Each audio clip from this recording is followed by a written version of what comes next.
जय साईं राम।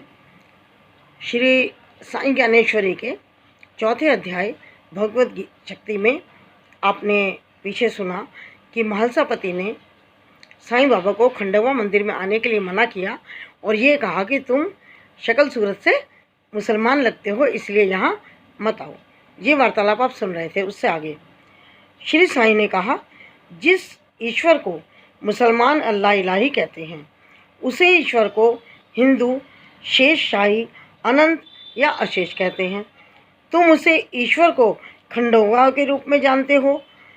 अनेक रूपों में वह एक ही है जो सभी जगह पर व्याप्त है। तुम खंडोवा के संदर्भ में विचार करो। तुम खंडोवा से अपनी वाणी द्वारा एक प्रश्न पूछो।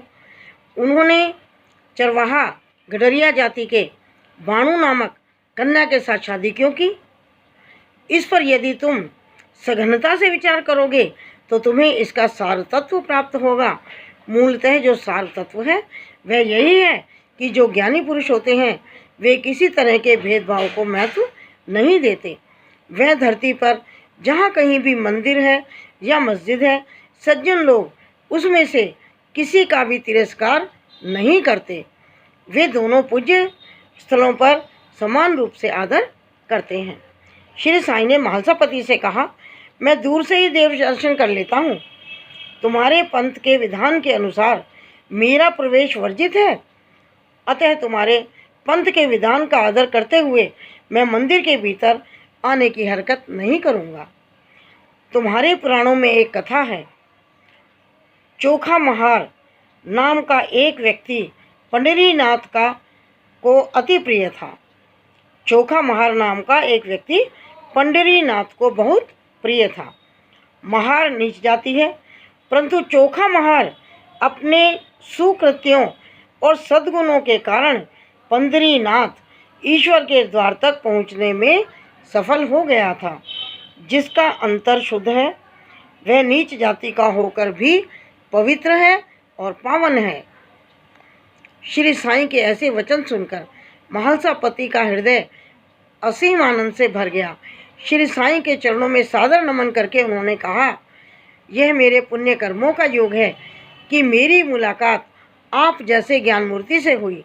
आपसे निवेदन है कि आप अब इस शिरडी गांव में स्थायी रूप से रहें। श्री साईं ने महालसापति से कहा, एवं अस्तु।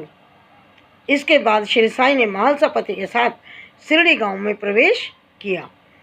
गांव में एक टूटी फूटी वीरान मस्जिद थी। महालसापति श्री साईं को लेकर वहां गए।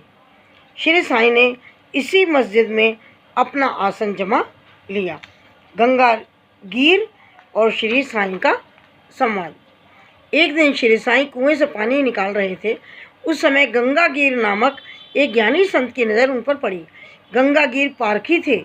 उन्होंने शिरडी के लोगों को इकट्ठा किया और उन्हें कहा, अरे शिरडी वासियों, तुम लोग कितने बेपरवाह हो। क्या तुम्हारी आंखें इस रत्न को श्री साईं को नहीं देखती? क्या तुम अपने गांव में रहने वाले इस अनमोल हीरे को नहीं परख सकते?